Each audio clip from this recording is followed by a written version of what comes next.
Excellencies, ladies and gentlemen. I would like to thank His Excellency President Aliyev of Azerbaijan, Chairman of the Non-Aligned Movement, for proposing this special session. The COVID-19 pandemic is the most serious global crisis since the Second World War. The virus has infected nearly 65 million people and killed, sadly, close to 1.5 million. And hopefully, whenever the vaccine is available, it must be offered to everyone. The pandemic has caused immense human suffering and the deepest global economic contraction since the Great Depression of 1930s. The poorest countries and the poor in all the countries are suffering the most. Nearly 100 million people in developing countries will fall back into extreme poverty. Rich countries have injected $13 trillion as fiscal stimulus to revive their economies. On the other hand, developing countries just do not have the resources to afford such a massive economic stimulus. They are struggling to find even a fraction of the 2 to 3 trillion they require to recover from the pandemic. In Pakistan, we had a successful policy of smart lockdowns. Our efforts were aimed at ensuring that not only do we save people from the virus, but also prevent them from dying from hunger. We provided a relief package of around $8 billion, which was almost 3% of our GDP, to support the poor and to keep the economy afloat at the same time. And as I said, so far our strategy has worked. But now we are confronted with a far more aggressive second wave of the virus. We are facing now the challenge of maintaining and reviving our economic growth, as well as dealing with the increasing number of cases which are occupying our hospital beds. The IMF Managing Director had advised countries to spend as much as it is required to stimulate growth. But like many developing countries, Pakistan is committed under our IMF program to reduce the budget deficit.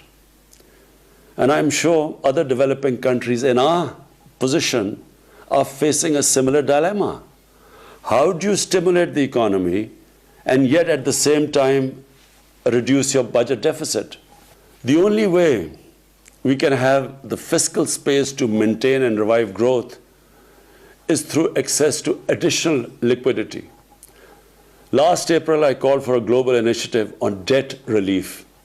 We are grateful for the debt suspension announced by G20 in May and its subsequent extension till June next year. We also appreciate the rapid lending facilities activated by IMF and the World Bank.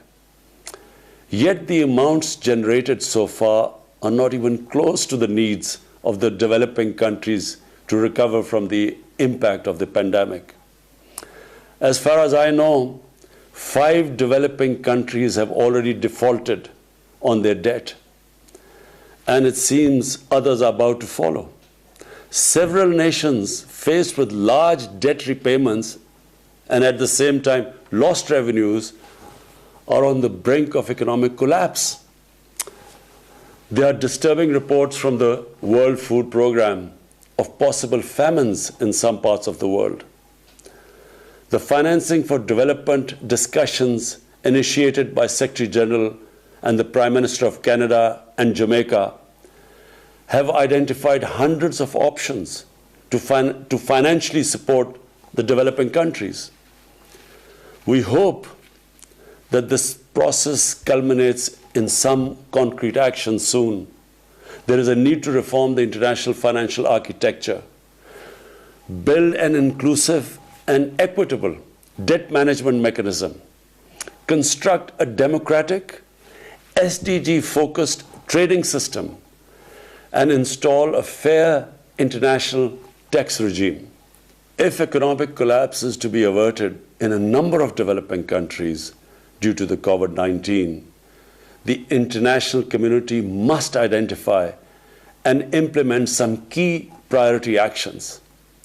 I would like to propose a 10-point agenda for urgent action. 1. Debt suspension till the end of the pandemic for low-income and most stressed countries. 2.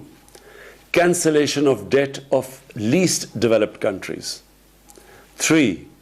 Restructuring of the public sector debt of other developing countries under an agreed inclusive multilateral framework. 4. A general allocation of special drawing rights of $500 billion. 5. Expanded concessional financing to low-income countries through multilateral development banks. 6. Creation of a new liquidity and sustainability facility, which should provide short-term loans at low costs. 7. Fulfillment of the 0.7% official development assistance commitments. 8. Mobilizing the required 1.5 trillion annual investment in sustainable infrastructure. 9.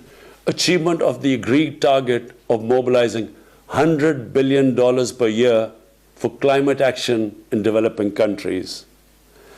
And 10.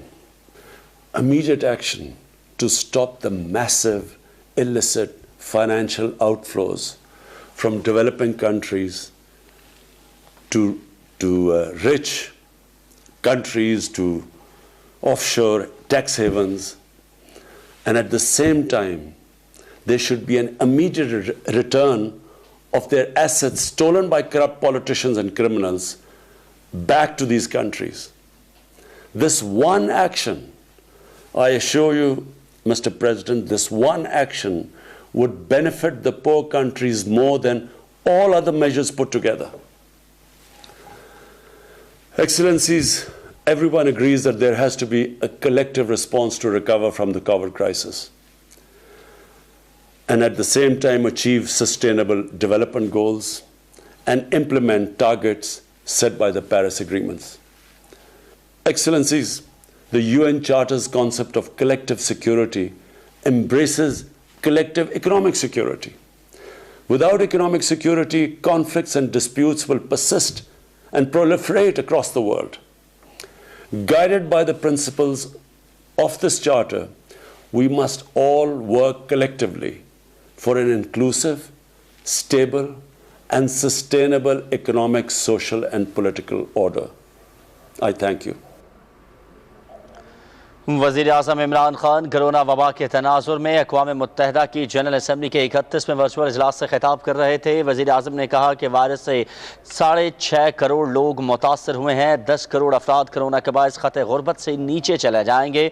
वज़ीर आज़म ने कहा कि पाकिस्तान की smart lockdown की policy virus के फैलाव को रोकने में मौसर साबित हुई और पाकिस्तान ने कामयाबी से गुरबत और वबा का मुकाबला किया। वज़ीर आज़म इमरान खान ने कोरोना वबा से निमटने और उसके बाद पैदा होने वाली सूरत हाल के तनाजुर में 10 निकाती एजेंडा भी पूरी